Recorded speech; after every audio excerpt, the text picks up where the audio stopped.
ولا تعسر وتمم بالخير يا فتاح يا فتاح يا فتاح يا رزاق يا رزاق يا رزاق وبه نستعين. اللهم ربنا ربي زدنا علما. اللهم ربنا اهدنا الصراط المستقيم. Surah Al-Baqarah ayat 158. 158. Bismillahirrahmanirrahim. Inna as-safa wal marwata min sya'airillah. Inna as-safa wal Faman hajjal baita aw i'tamara fala junaha alayhi an tattawafa bihima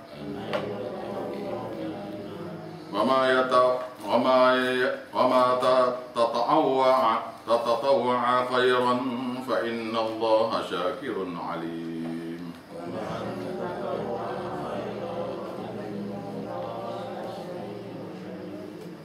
Baik, ini satu ayat ni adalah berkenaan dengan sa'i. Ayat ni berkenaan dengan sa'i. Masa perjanjian Hudaibiyah, jadi Nabi nak pergi buat umrah tahun 6 Hijrah. Kemudian disekat oleh musyrikin Mekah, tak pernah masuk. Mereka sekali kita berlakulah perjanjian Hudaibiyah, di mana perjanjian tak akan perang selama 10 tahun. Jadi Nabi kena balik, dan antara lainnya kena, kalau siapa-siapa nak buat, Nabi nak buat umrah, kena datang tahun depan.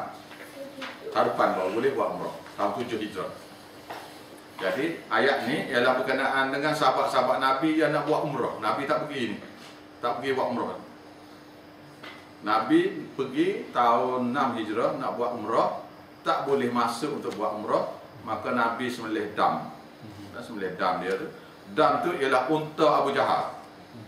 Unta yang ditangkap masa perang Badar. Unta Abu Jahal. Unta besar, unta mahal, yang boleh dimiliki oleh Nabi. Jadi Nabi sembelih unta tu sebagai dam, kerana tidak boleh buat umrah.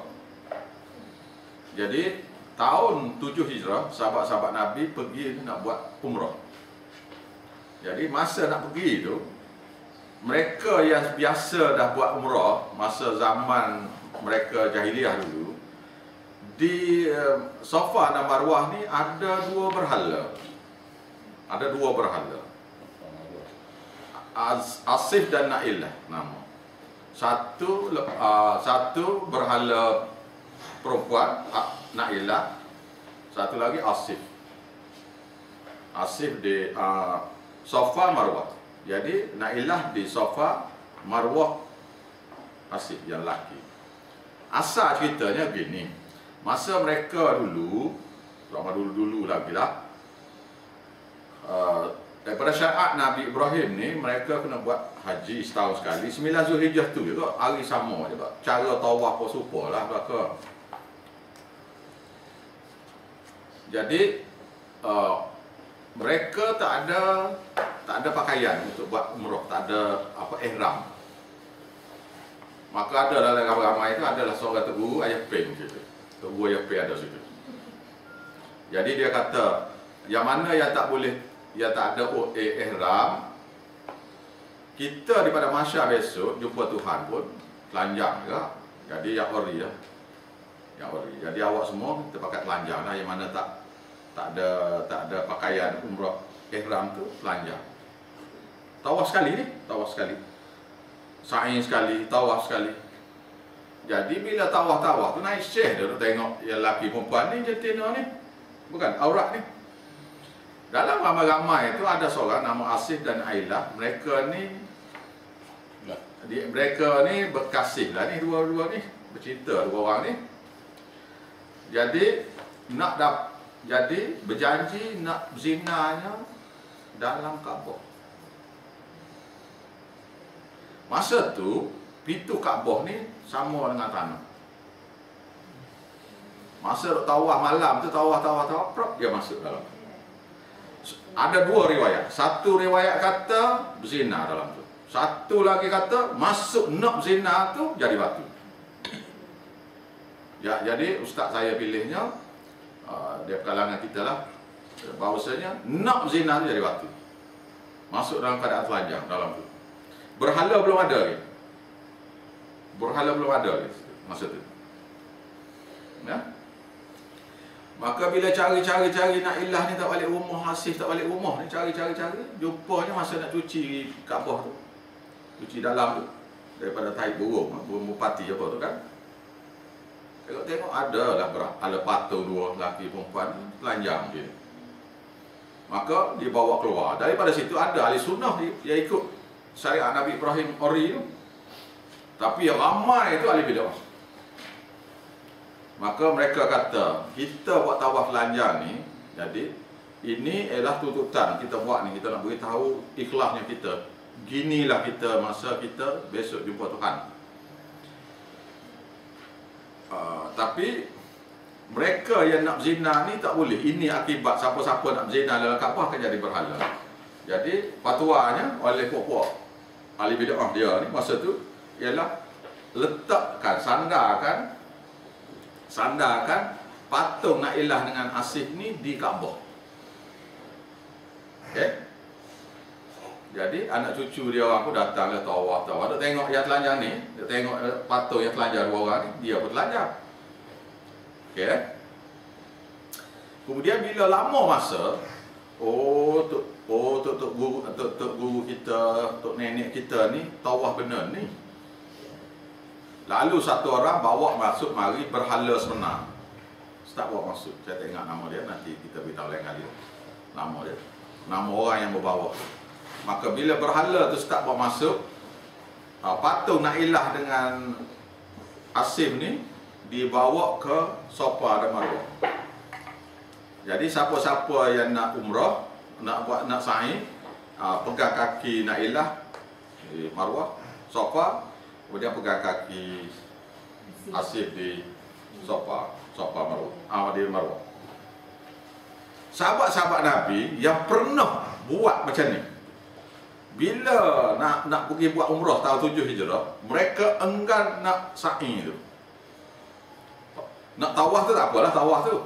Nak sa'i tu. Nak sa'i ni tak boleh ni. Ini semua berhala ni macam ni. Jadi mereka enggan nak tawaf. Lalu Allah Ta'ala menurunkan ayat Quran. Ni ayat dia.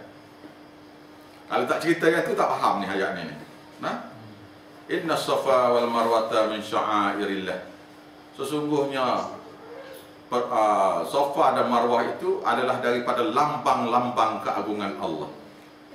Faman hajjal baiti, siapa-siapa yang berhaji kepada Kaabah, awak tamara atau buat umrah, fala junaha alaih, maka tidak ada dosa kepada orang itu antatawwa'a bihima, untuk tawaf di antara Safa dan Marwah. Sebab dia panggil tawaf juga dia panggil, iaitu sa'i itu. Dalam ini dia panggil tawa'a, itu ialah tawaf. Tawafa, ayat tawafa bihima, untuk tawaf di antara Safa dan Marwah. Wa man tatawwa'a, siapa-siapa yang bertawaf itu khairan, itu lebih baik. Fa innallaha syakirun alim, maka Allah Ta'ala mensyukuri lagi maha mengetahui. Maha syukur situ maknanya akan membalas Tuhan tu. Kalau kita kata Tuhan ni oleh kerana orang buat sya'i pada dia pun syukur. Nak syukur siapa Tuhan ni? Nah, mana saya kata? Macam kita ni, orang beri apa-apa kita bersyukur bukan? Jadi makhluk Allah Ta'ala buat ibadat pada Allah Ta'ala nak syukur pada siapa? Syukur sini maknanya dia membalas ibadat yang kita buat pada dia. Nah, maha membalas syukur. Syakur, syakirun alim, syakirun alim. Fa innallaha syakirun alim. Allah Ta'ala akan membalas, mensyukuri situ maknanya akan membalas ibadat-ibadat hamba. Alim, maha mengetahui Ikhlas atau tidak hamba itu dalam ibadat dia. Habis hukum tu. Nah, faham ni? Jadi tahun 7 Hijrah tu mereka masih lagi tawaf. Sahabat-sahabat Nabi buat umrah tu masih lagi tawaf keliling Kaabah yang penuh dengan berhala, 360 berhala semua sekali. Tawaf. Yang sa'i mereka tak berani buat. Pasal itu kena jamak kaki. Nabi kata tak payah jamak kaki. Kita naik bukit tu. Naik bukit tu. Pijak penjang. Naik bukit tu, lepas tu lambai ke Kaabah. Gitu ya. Tak payah jangan. Tahun 8 Hijrah takluk Kaabah. Takluk Mekah barulah dihancurkan semua kalian. Tahun 8 Hijrah Habis tu. Innal ladzi ini pula ayat untuk tok guru pula. Ini ialah ayat ini khas untuk guru-guru yang mengajar. Dan siapa-siapa yang sudah belajar tauhid ni, siapa yang faham dah, ini ayat untuk mereka. Kita semua ni, guru yang mengajar berserta dengan orang yang belajar. Ini ayat ni. Ayat ni khas. Innal ladzina yaktumuna ma anzalna minal bayyinati wal huda min ba'di ma tabayyana lin-nas fil kitab ulaika yal'anuhumullah wa yal'anuhumul la'inun. Sesungguhnya orang-orang yang menyembunyikan, tak nak beritahu. Ma situ hukum dan hukum-hukum akidah dan hukum-hukum amal. Anzalna yang kami turunkan minal bayyinat, daripada dalil-dalil bukti yang jelas nyata tentang hak dan batil. Minal bayyinat, daripada dalil-dalil petunjuk hak dan batil. Wal huda, petunjuk tu. Dalam tu ada juga petunjuk, dan dalam tu juga ada batil, iaitu syirik pada Allah. Min ba'di, selepas min ba'di ma tabayyana lin-nas, selepas Allah Ta'ala sudah menjelaskan hukum-hukum syirik bid'ah ni kepada linnas, untuk manusia semua sekali, fil kitab, dalam Quran ini. Tapi tok guru tu sembunyi juga, tak pernah beritahu. Ini yang saya jadi kena beritahu. Nak tak beritahu awak ni ayatnya. Ni ayatnya. Kita tahu, kita tak nak beritahu, takut anak murid tu lari. Saya pernah, orang yang belajar dengan saya lah di Kelantan sana, dia kata, Ustaz, kalau boleh Ustaz jangan beritahu lagi lah, kita nak suruh ramai. Kata tidak boleh gitu. Yang betul ni kena beritahu, yang salah kena beritahu. Bukan yang betul saja kena beritahu, yang salah. Apa-apa yang kita buat salah tu kita kena beritahu. Kalau tidak, ni ayat dia. Ni ayat dia. Ulaika, mereka-mereka yang menyembunyikan kitab tadi, mereka-mereka yang bersifat, Allah Ta'ala sudah jelaskan sejelasnya dalam Quran, tapi tu guru tu sembunyi juga, tak nak berkita. Ulaika, maka guru-guru yang bersifat seperti itu, yal'anuhumullah, akan dapat laknat Allah, wa yal'anuhumul la'inun, dan juga akan dilaknati oleh orang-orang yang melaknati. Allah sendiri melaknat kita. Apa maksud laknat? Maksud laknatnya ialah tidak diberi ampun dosa. Tak diberi ampun dosa, tidak akan diberi rahmat untuk orang itu masuk syurga. Itu makna laknat. Semuanya ya. Berapa ramai ni kawan-kawan saya yang tak mengajar pada. Tak mengajar tu termasuk sembunyi juga. Misalnya awak sekarang ni, awak jumpa satu orang. Orang tu bertanya tentang tauhid. Lepas tu awak nak beritahu dia, awak malu segan kerana kita ada kepentingan nak ambil projek dengan dia ke apa ke. Kita pun malulah, takut kalau kita ceritakan projek rapat pula ni. Kita pun tak cerita. Tak cerita tu dapat laknat Allah. Benda yang tak buat tu dosa. Nampak tak? Ada yang benda kita buat berdosa. Faham dah tu? Zina tu buat tu dosa. Tak buat boleh pahala. Bukan? tentang hukum akidah ni, hukum akidah dan hukum amal ni kita sembunyi, itu neraka. Makna tak buat tu masuk neraka. Allahu Akbar. Ke ada soalan nak tanya? Ni berat sikit ni tanya. Macam contoh Ustaz? Misalnya satu tempat tu kita kata awak dah tahu dah. Awak dah tahu dah bahawasanya perantaraan dalam doa ni tak boleh. Nah, awak dah tahu dah. Nak pakai perantaraan, nak suruh tok imam, tok guru supaya semaya ajak untuk kita kerana ini tak boleh. Awak tahu dah. Bukan? Kau tak tahu dah? Kita tahu. Dengarlah tak? Mana awak dah tahu dah. Cuma sekarang ni kita tak beritahu tu mungkin kerana kita nak cerita tak pandai lagi je. Itu cerita lain. Itu cerita lain. Maka kita kenakan doa supaya Tuhan beri tambah pada kita ilmu supaya kita boleh ceritalah. Contohnya, masanya lagi contohnya bersanding tu tak boleh. Jadi bila orang nak bersanding kita beritahu. Tahu tak boleh. Gitu kan? Dia nak terima tak nak terima itu bukan isu. Faham? Kita bukan diarah supaya memberi hidayah pada dia. Kita diarah supaya memberitahu saja. Wa ma anta biwakil, tidaklah kamu untuk menjaga amal ibadat mereka. Mereka kamu nazira, memberi ancaman, memberi peringatan saja pada dia. Ke kita ada kuasa nak beri hidayah? Tak ada. Bukan? Hidayah Tuhan yang bagi pada dia kepada siapa yang ada inabah.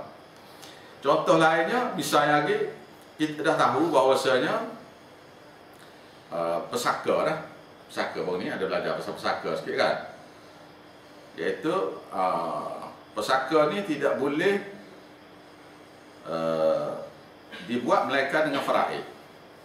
Nah, tiba-tiba ada kawan kita atau saudara kita tak nak ikut faraid dan kita dengar benda tu, maka kita kena beritahu dia, tak boleh awak kena ikut faraid. Nah, misalnya lagi satu orang tu pula dia dengar mak dia wasiat supaya dibagi harta ni sama banyak. Wasiat pula tulis pula, sign lawyer pula sign. Maka wasiat kepada penerima pesaka tidak sah. Kan saya ajar dah ni kan. Maka mereka masa nak bagi pesaka tu, mereka nak ikut wasiat tu, maka awak kena beritahu wasiat tu tak sah kepada orang-orang yang penerima pesaka. Orang yang bukan penerima pesaka, contoh anak angkat, boleh diberi wasiat. Contohlah ni ya. Anak kita kena beritahu, pasal kita tahu. Kita tak beritahu tu dapat anak. Kita tahu dah ni. Kita diam je, buat dah ya. Ni tak boleh ni cerita ni nanti dia marah. Tak dapat kontrak dia pula ni apa. Sudah marah ke kita ke apa.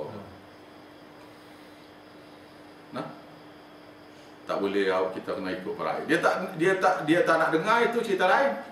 Tak apa. Nah, bila tak dengar awak senyap cukup dah, lepas dah.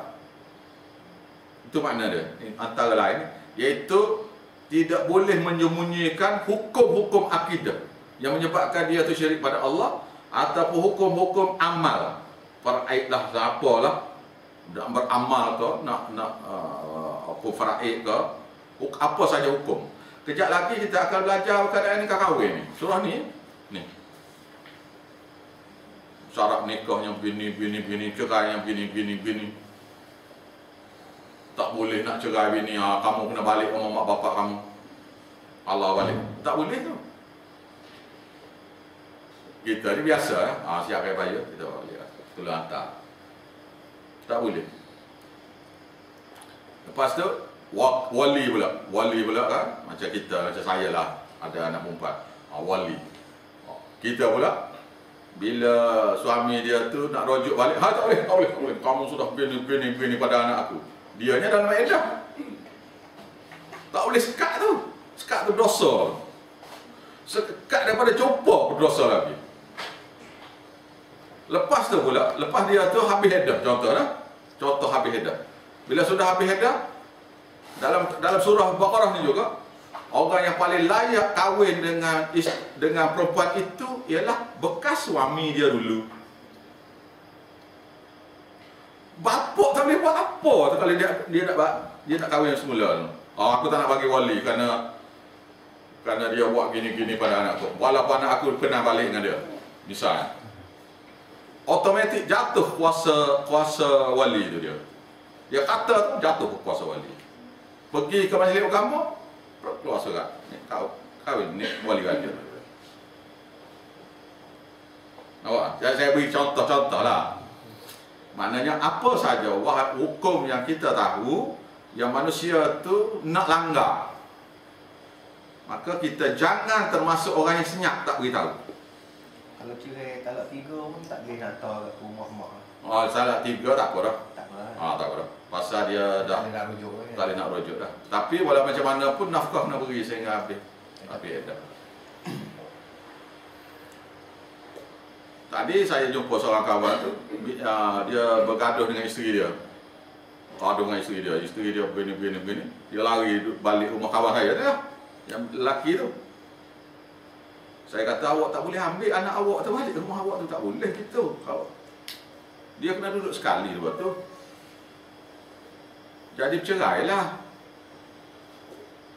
Bila lama-lama duduk jauh ni, cerai lah. Biasanya suami isteri ni masuk 2 minggu tu, dia tu mula teringat dah, yang bini pun teringat suami dia, suami pun teringat ke bini dia. Tapi segan nak begini, mak mentua ni dah kata begini-begini, dia kau telefon lagi, kau apa lagi. Nak halu betul, segan. Untuk memendam rasa masuk 3 minggu, 4 minggu, 5 minggu, 2 bulan. Lepas tu 2 bulan, seminggu, 2 bulan setengah, 3 bulan, 13 bulan gitu. Berapa habis? Nampak tak? Sedangkan dia seminggu, 2 minggu tu, dia duduk sekali tu nampak tu. Dia pun ketuk-ketuk pintu bini dia tu. Bini dia buka pintu tu. Lanjut balik, habis kita. Ada bising-bising. Ini pula adik ipar pula, abang ipar lah, kakak ipar pula. Tak boleh lah begini, dia ni, begini. Itu yang masuk dapur. Ini semua ni dicerita dalam Quran. Nah, itu contoh lah saya beritahu. Nah. Tapi yang lebih tak beritahu ialah tentang akidah. Menyebabkan orang tu kufur pada Allah, ibadat dia hancur. Itu lebih teruk lagi. Kita tak beritahu. Nah, di antara hukum biasa, hukum ni kalau buat gini dosa. Ada can lagi masuk surga, lepas masuk neraka. Tetapi hukum akidah tu, iaitu menyebabkan orang tu syirik, kita buat tak tahu buat dah. Bila dia buat saja, sembahyang dia, puasa dia, semua jadi batal habis. Kita tahu, kita buat tak tahu. Maka dapat laknat Allah. Jadi kita ingat kita ni akan masuk surga. Apa? Masuk neraka juga kita kerana tak beritahu. Nampak? Nah? Baik, sambung. Illal ladzina tabu, melainkan orang-orang yang bertaubat. Mulai ayat ini aku nak cerita balik dah. Orang tu bertaubat, nak cerita balik. Wa aslaha, dan memperbaiki, dan dia cerita balik. Wa bayyanu, dan menerangkan semula pada orang ramai. Fa ulaika, maka mereka yang bersifat seperti ini, atubu alaihim, Allah Ta'ala akan menerima taubat mereka. Wa ana tawwabur rahim, dan sesungguhnya aku, Tuhan kata, Maha penerima taubat, Ar-Rahim, Maha menyayang. Siapa-siapa yang aku sudah terima taubat dia, aku sayang kerana aku sayang pada dia, aku tidak akan seksa lagi dia di akhirat. Akan tetapi, innal ladzina nakafaru, sesungguhnya orang-orang yang masih lagi kufur, engkar, tak nak cerita juga pada orang. Wa matu, dan mereka tu mati pula. Mati biasa ni, sampai tempoh mati. Wa hum kufar, sedangkan mereka tu engkar. Kufur sini engkar. Engkar kepada perintah Allah. Ulaika, orang-orang yang sifat seperti ini, alaihim, ke atas mereka tu laknatullah, akan dapat laknat Allah. Mana Tuhan bagi peluang lagi.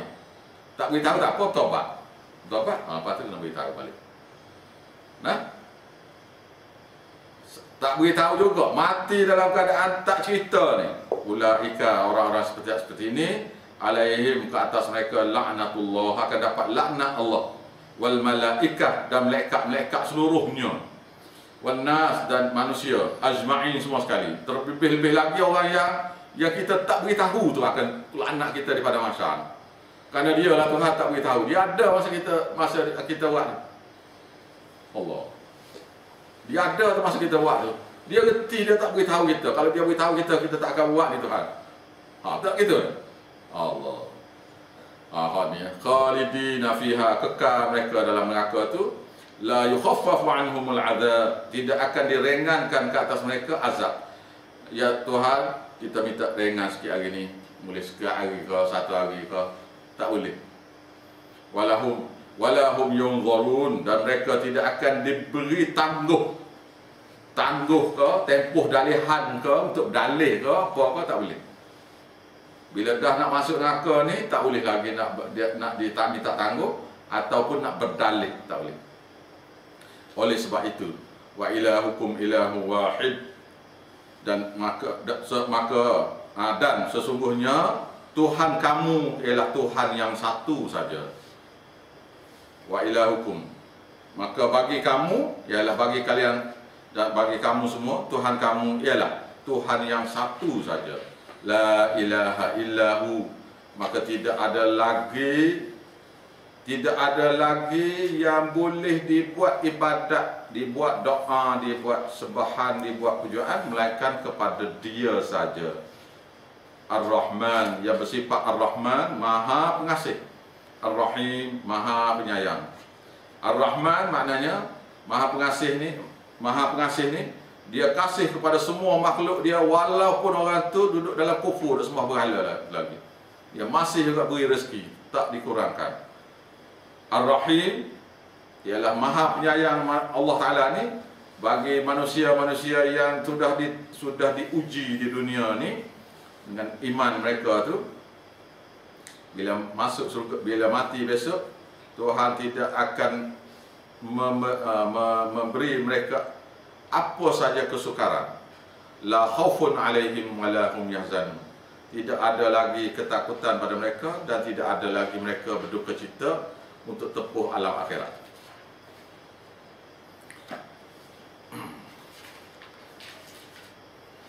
Dalilnya, ini dalil kenapa kita kena buat apa yang Tuhan suruh tu. Kenapa kita kena puja Tuhan saja dan ikut apa yang diajar ni. Ini ayat dia, dalilnya. Inna fi khalqis samawati wal ard, sesungguhnya pada penciptaan 7 langit dan 7 bumi itu, wa ikhtilafil laili wan nahar, dan persisian malam dan siang itu, wal fulqi, dan kapal yang mengalir, dan kapal allati tajri fil bahr, yang berlayar di lautan, bima yanfa'un nas, dengan membawa faedah bagi manusia yang ramai. Ni import-export ni. Nah, import-export Tuhan lah yang mengajar kepada Nabi Nuh buat kapal. Akibatnya kita sudah buat super tanker apa dah sekarang. Wa ma anzalallah, dan apa saja yang Allah Ta'ala turunkan, minas sama, daripada langit. Apa dia? Mimma'in, daripada air. Daripada air hujan. Air sini, air hujan. Tuhan buat turun apa saja yang Tuhan buat turun daripada langit. Dari segi rahmatnya, dari segi berkatnya, dari segi rezekinya. Lebih-lebih lagi sini, air. Diberi air. Dengan air yang satu itu, fa'ahya bihi, maka Allah Ta'ala menghidupkan dengan air yang satu itu al-arda, iaitu bumi, ba'da mautiha, selepas matinya bumi itu, iaitu gersang, kemarau, gersang.